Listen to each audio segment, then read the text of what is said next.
Segment 1. The dopamine of maybe. Ever wonder why women can recall the exact shade of the shirt you wore on your first date 3 years ago, while you're struggling to remember what you had for lunch yesterday? It's not just a personality quirk or a case of paying more attention. It is deep-seated, hardwired neurological programming. To understand this, you have to look at the anticipation effect. Most people think we get the biggest rush of pleasure when we finally get what we want, the gift, the promotion, or the kiss. But for the female brain, the chemistry works differently. Research shows that a woman's brain often responds with far more intensity to the waiting than to the actual reward itself. The dopamine spike, that feel-good chemical that keeps us motivated, hits its peak during the build-up. Whether it's the week spent planning a vacation, the hours spent getting ready for a night out, or even the agonizing minutes waiting for a ping on her phone, the maybe is more powerful than the yes. For them, the journey isn't just a hurdle to get over. The journey is the experience. This explains why a chase, or a well-planned surprise, often carries more emotional weight than the destination itself. If the buildup is flat, the reward feels empty. When you understand this, you realize that the anticipation is the fuel that drives her engagement with the world. Segment 2. The loop of truth. Let's get real about how reality is formed. Women are statistically more susceptible to what psychologists call the illusory truth effect. Before you jump to conclusions, understand that this has absolutely nothing to do with intelligence, logic, or being gullible. It has everything to do with how the brain handles pattern recognition. When a specific narrative, whether it's a standard of beauty, a piece of relationship advice, or even a toxic bit of negative self-talk, is repeated over and over, the brain stops questioning it. It starts to categorize that repetition as objective, undeniable fact. This isn't a glitch, it's an evolutionary survival mechanism. Thousands of years ago, being able to quickly pick up on community wisdom and social cues meant the difference between belonging and exile. In the modern world, however, this means the stories women hear repeatedly from the media, their social circles, or even a partner literally reshape their internal reality. They aren't just influenced by their environment, they are transformed by it. This loop of truth means that the messages a woman consumes don't just sit on the surface, they embed themselves into the very foundation of how she sees herself and the world around her. Segment 3. The mirror effect. The female brain is a biological masterpiece designed for hyperempathy. This is powered by something called mirror neurons. These are specialized brain cells that fire not just when you perform an action, but when you watch someone else do it. While everyone has them, women possess significantly more active mirror neuron systems. This means that if you were sitting across from her, feeling stressed, anxious, or even incredibly excited, she isn't just noticing your mood. Her brain is literally simulating your emotional state within herself. This is what we call emotional contagion. It's the reason women are often the glue in social groups. They can sense a shift in the room before a single word is spoken. But there is a heavy price for this superpower. It's why toxic environments, negative people, or high-conflict relationships are uniquely and physically draining for women. They don't have the luxury of just witnessing negativity from a distance. They're neurologically living that negativity right alongside you. Their brains are reflecting your reality back to them in real time, making their emotional environment the single most important factor in their overall well-being. Segment 4. The reactance trigger. If you want to make an object, an opportunity, or even a person 10 times more desirable to a woman, simply tell her it's off limits. This isn't just playing hard to get or being contrarian. It is a powerful psychological phenomenon known as psychological reactance. Think of it as a highly defense system for the soul.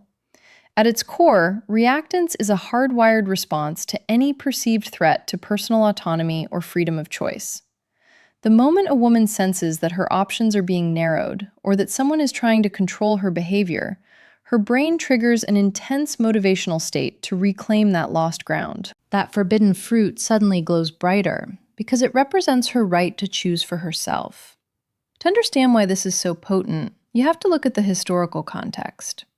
Because women have traditionally faced more social no's, more restrictions, and more that's not for you throughout history, their internal pushback has become finely tuned and highly amplified. When she feels her freedom is being restricted, her brain doesn't just register a mild annoyance, it shifts into high gear to reassert control. This is a biological drive for self-determination. It's not about being difficult or rebellious for the sake of it. It is a fundamental survival mechanism designed to protect her independence. When you understand this, you realize that respect for her boundaries and her freedom isn't just a courtesy. It's the only way to communicate without triggering this deep-seated defensive wall. Segment 5. The emotional hard drive. It's time to settle the tired debate about why women hold on to things or bring up the past. What many people mistake for a grudge is actually a highly sophisticated biological process called emotional memory encoding. The female brain is uniquely efficient at tagging emotionally charged events with powerful neurochemical markers. While a neutral event, like what you ate for breakfast on a Tuesday, gets filed away in the temporary folder and eventually deleted, anything wrapped in a strong emotion, like joy, fear, or hurt, gets saved to the permanent hard drive.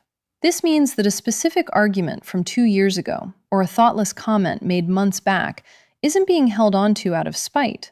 It is stored with photographic clarity, because in that moment, her brain flagged it as vital information. This wasn't an accident of nature. It was a massive evolutionary advantage for ancestral women. The ability to navigate complex social hierarchies and remember exactly who was trustworthy or who posed a threat was essential for the survival of the community and her children. In modern relationships, this manifests as a high-definition record of every meaningful interaction. She isn't refusing to let go or trying to be stuck in the past. Her biology is simply keeping a record of things that moved her. When something carries emotional weight, her brain literally builds a stronger, more durable physical bridge to that memory. Understanding this changes the conversation.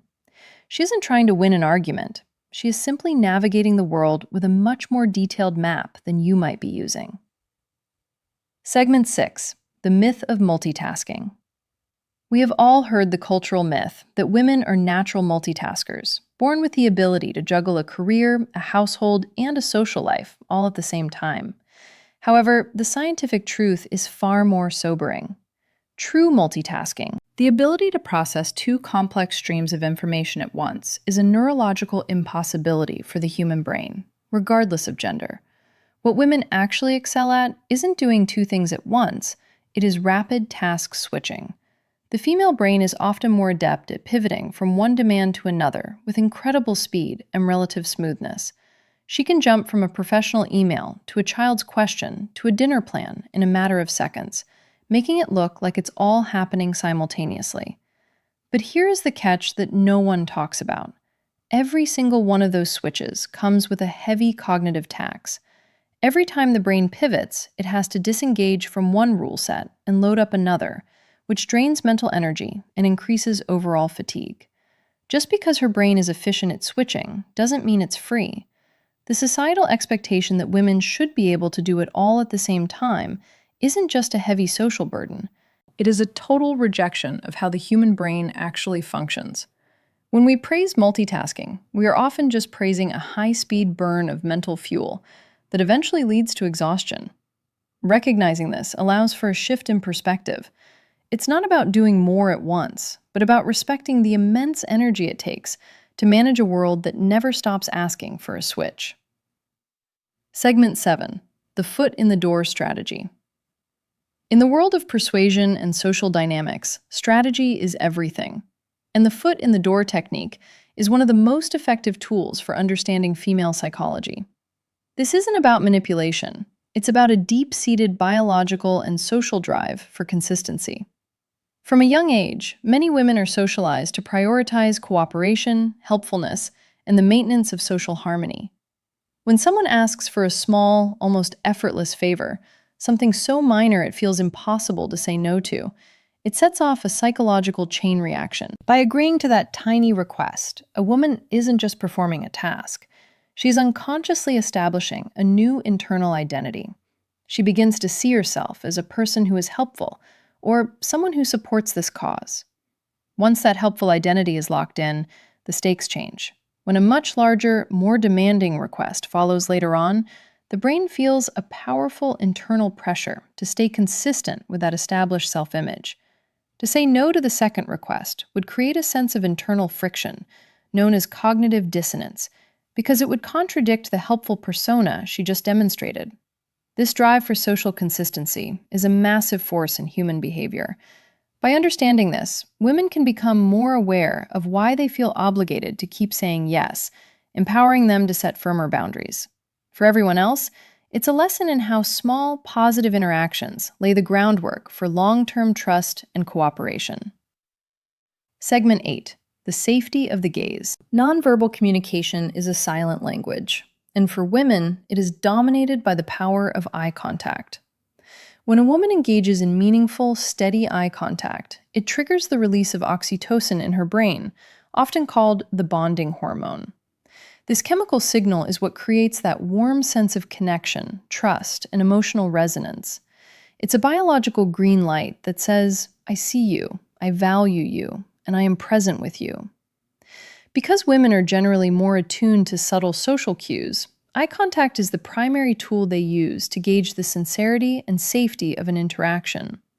It is the fastest way to build an authentic bridge between two people. However, you must understand that the line between a gaze that feels intimate and one that feels predatory is razor thin and entirely dependent on context. While the right amount of eye contact builds a bond, an intense, unblinking, or poorly timed stare can immediately trigger a threat response. Women are hypersensitive to these distinctions. They can instantly feel the difference between a gaze that respects their autonomy and one that seeks to dominate the interaction. The same look that feels like a deep, soul-level connection in a quiet, safe setting can feel like an invasive threat in a crowded or unfamiliar environment. In female psychology, the eyes don't just see. They assess safety, intent, and value in a split second. Segment 9. The sunk cost trap. The sunk cost fallacy is a psychological trap that hits women with particular intensity, especially when it comes to their emotional lives. It is the illogical belief that we should continue a failing behavior because we've already paid for it with our past efforts. Once a woman has poured her time, her energy, and her heart into a relationship, a career path, or a long-term project, her psychology creates a powerful, almost magnetic pool to keep investing. Even when the situation has clearly turned toxic or dead-end, the brain starts telling a dangerous story. I can't leave now. I've already put 5 years into this. Or if I walk away, all that emotional work was for nothing. This feeling of wasted investment is what keeps people stuck in cycles that no longer serve them. In female psychology, the weight of emotional investment is often heavier because of the value placed on connection and loyalty. Walking away can feel like admitting failure or losing a piece of oneself. But the true breakthrough occurs the moment she realizes that sunk costs are exactly that, sunk.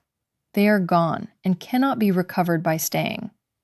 The only thing that truly matters is the decision she makes for her future self, starting right now.